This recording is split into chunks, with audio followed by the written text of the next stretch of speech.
عزیز دل بابا قربونت برم. پات ناقص کردی نشستی اینجا بابا، پات ناقص کردی نشستی اینجا. من چه کنم با خالتو؟ من چه کار کنم پاتی توری شده؟ هم گشتم دیروز پیدا نکردم. من کجا بودی؟ ها؟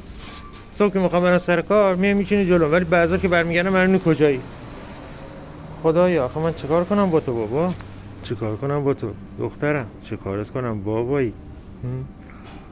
چه کارت کنم؟ حالا پات اینطوری کردی من چه کار کنم؟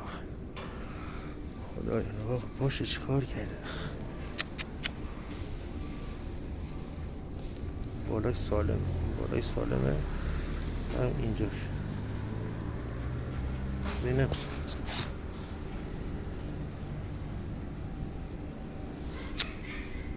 خدایا دست تو قد شیطونی میکنی؟